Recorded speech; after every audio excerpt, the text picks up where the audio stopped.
Good morning, students. Today's topic is classification of GST for accounting purpose. जैसा कि पिछले video में हमने बेसिक इंट्रोडक्शन जीएसटी की पढ़ी थी कि जीएसटी का मीनिंग क्या है, जीएसटी पे कौन कौन से स्लैब रेट्स हैं, जीएसटी क्यों लगाया जाता है, क्या उसके ऑब्जेक्टिव है। आज हम पढ़ रहे हैं अकाउंटिंग पर्पज़ से जीएसटी की क्लासिफिकेशंस। अगर हम अकाउंटिंग की बात करें, for accounting purpose GST paid and GST collected have to be classified so as to set up in a specified order. यानी हम अकाउंटिंग पर्पज़ के हिसाब से बात करें तो जीएसटी को 3 हिस्सों में बांटा जाता है। फर्स्ट आपका अकाउंटिंग ट्रीटमेंट हम बात करें तो सीजीएसटी, एसजीएसटी और आईजीएसटी। सीजीएसटी अगर हम जीएसटी पेड करते हैं तो इनपुट सीजीएसटी, अगर हम जीएसटी कलेक्ट कर रहे हैं तो आउटपुट सीजीएसटी। इसी तरह से एसजीएसटी अगर हम पेड कर रहे हैं तो इनपुट और अगर हम कलेक्ट कर रहे हैं तो आउटपुट। इसी तरह से आईजीएसटी अगर हम पे कर रहे हैं तो इनपुट और अगर हम कलेक्ट करें तो आउटपुट। जो आपका सीजीएसटी और एसजीएसटी है वो इनपुट जो है वो इंट्रास्टेट परचेज पर लगेगा, आउटपुट जो है इंट्रास्टेट सेल पे लगेगा। अगर हम सेल और परचेज कर रहे हैं with in the same state कर रहे हैं तो सीजीएसटी और एसजीएसटी लगेगा, और अगर inter state means between two states, एक स्टेट से दूसरे स्टेट में गुड सप्लाई कर रहे हैं या बेच रहे हैं, परचेज कर रहे हैं, परचेज या सेल कर रहे हैं तो आईजीएसटी लगेगा। अगर हम जीएसटी पेड करते हैं तो इनपुट जीएसटी इज डेबिट। तो हम अगर कोई गुड्स परचेज कर रहे हैं, गुड्स या सर्विस परचेज कर रहे हैं तो इनपुट जीएसटी हमारा डेबिट होता है, चाहे वो हमारा इनपुट सीजीएसटी हो, चाहे वो हमारा इनपुट एसजीएसटी हो, चाहे वो हमारा इनपुट आईजीएसटी हो। और अगर हम सेल कर रहे हैं तो इनपुट की जगह में आउटपुट लिखना है, आउटपुट जीएसटी हमारा क्रेडिट होगा। एंट्री के अंदर हमारा आउटपुट जीएसटी क्रेडिट होगा, सेल करने पर output CGST, output SGST, output IGST. Next topic में list of goods and service exempted from GST. यहाँ पर मैं कुछ हम ट्रांजैक्शन पढ़ रहे हैं जिस पर जीएसटी नहीं लगता, जो जीएसटी से एग्जम्प्टेड हैं। फर्स्ट है payment of wage and salary. अगर कोई ट्रांजैक्शन वेज एंड सैलरी को पेमेंट के रिगार्डिंग है तो उस पर जीएसटी नहीं लगता। सेकंड है supply of service to government and UNO. Third है supply of service to embassies of other countries. अगर दूसरे कंट्री की कोई एजेंसीज हैं तो उस पर नहीं लगता। इलेक्ट्रिसिटी एंड वाटर एक्सपेंस पे नहीं लगता। Royalty of copyrights, educational services. Amount introduce into business as capital. जब बिजनेसमैन बिजनेस स्टार्ट करता है जो कैपिटल लगाता है उस पर जीएसटी नहीं लगता। Amount withdrawal bye owner for personal use. Personal use के लिए कोई ओनर प्रोप्राइटर जो है पैसे निकालता है उस पर नहीं लगता जीएसटी। कैश डिपॉजिट और विड्रॉल फ्रॉम बैंक। अगर बैंक से पैसे निकाल रहे हैं या ऑफिस यूज़ के लिए निकाल रहे हैं या डिपॉजिट करवा रहे हैं तो उस पर जीएसटी नहीं लगता। बैड डेट्स राइट ऑफ पे और बैड डेट्स रिकवर्ड पे जीएसटी एग्जम्प्टेड है। Amount received from debtor and discount allowed and amount paid to creditor and discount received, तो this transaction are exempted from GST. Next आता है input GST reverse.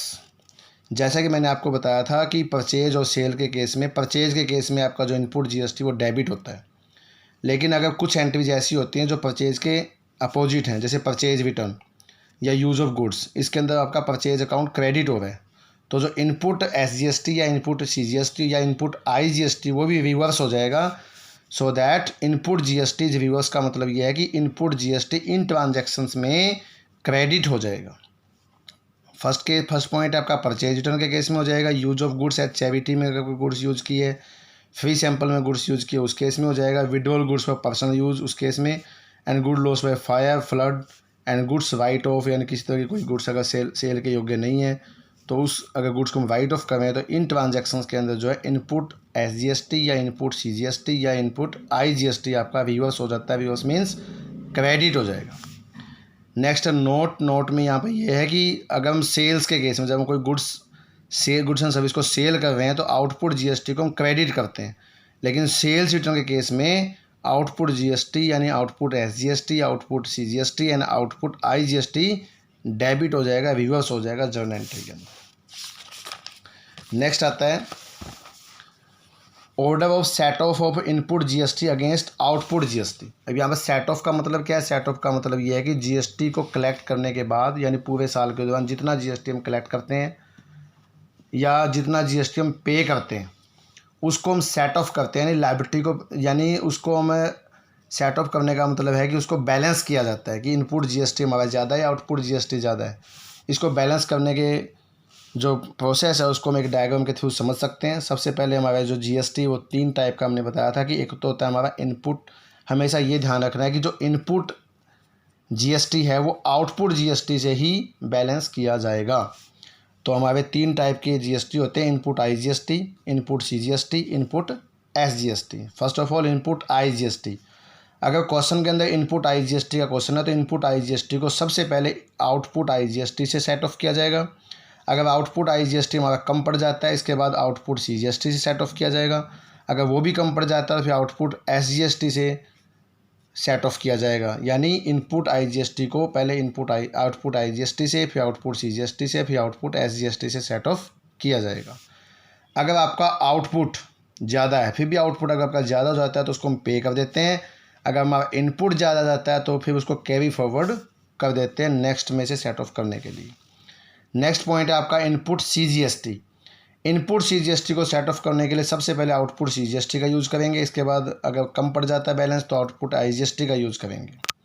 यानी input CGST, output CGST और output IGST से ही set of किया जा सकता है।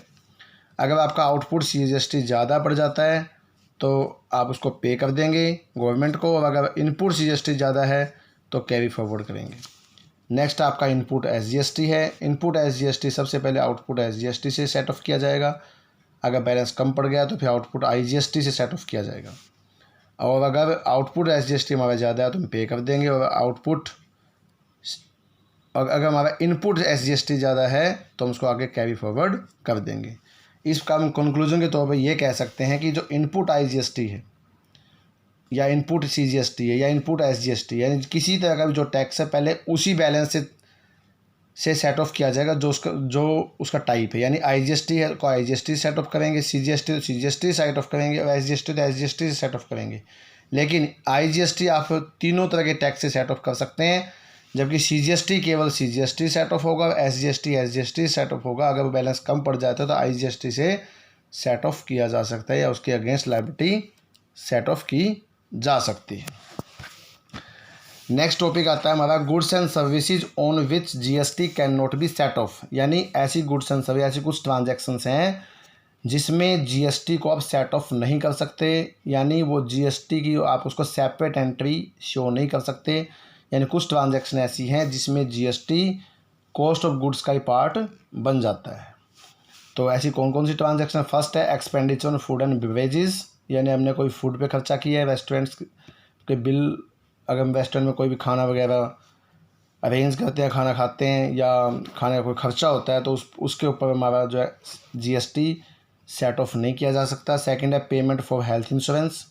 थर्ड है payment for membership fees of a club. Fourth है repair and maintenance of building. Fifth है purchase of vehicles by non transport enterprise. और सिक्स्थ है फ्री गिफ्ट टू स्टाफ। और सेवन्थ है payment for goods and services for personal consumption. तो ये कुछ transaction है जिसमें जीएसटी को सेट ऑफ नहीं किया जा सकता, जीएसटी कॉस्ट ऑफ गुड्स का पार्ट बन जाता है। नेक्स्ट है reverse charge mechanism. Reverse charge mechanism का मतलब ये है कि कुछ ट्रांजैक्शंस या कुछ गुड्स ऐसी होती हैं जिस पर ये रिवर्स चार्ज मैकेनिज्म होता क्या, पहले ये समझें। It applies to purchase of goods and service by registered person from unregistered person. यानी एक ऐसा सिस्टम है जिसमें जो अप्लाई किस पे होता है, जहाँ पर हम गुड्स एंड सर्विस को परचेज कर रहे हैं, रजिस्टर्ड पर्सन जो जीएसटी के अंडर रजिस्टर्ड है, रजिस्टर्ड पर्सन के द्वारा अनरजिस्टर्ड पर्सन से जब गुड्स एंड सर्विस परचेज की जाती है तो वहाँ पर ये रिवर्स चार्ज मैकेनिज्म अप्लाई होता है। इसका मतलब ये है कि जीएसटी जो है not charge by seller of goods and service, यानी जो गुड्स बेच रहा है उसके द्वारा चार्ज नहीं किया जाता, जबकि पे किसके द्वारा किया जाता है? बायर के द्वारा। यानी जो गुड्स खरीद रहा है उसके द्वारा वह जो टैक्स है वो पे किया जाता है और बाद में गवर्नमेंट से क्लेम मांगा जाता है as an input GST. Examples के लिए कुछ एग्जांपल्स हैं। Payment of fee to lawyer की फ़ीस चुकाने पर, या कोई लीगल एक्सपेंस, उस पर हम रिवर्स चार्ज मैकेनिज्म के तहत जो है जीएसटी क्लेम कर सकते हैं गवर्नमेंट से। Payment for copyrights, insurance commission and sponsorship, ये कुछ ऐसी ट्रांजैक्शंस हैं जिसमें हम जीएसटी को जो है गवर्नमेंट से एज एन इनपुट क्लेम कर सकते हैं। तो उम्मीद है कि आपको ये सारे टॉपिक समझ में आए होंगे। ये बेसिक ट्रांजैक्शंस से रिलेटेड बेसिक इंट्रोडक्शंस थी। जीएसटी में कौन कौन सी ट्रांजैक्शन इंक्लूड होती है, किस किस ट्रांजेक्शन में कैसे कैसे रूल अप्लाई होते हैं। And at last, thanks for watching the video. Stay home, stay safe.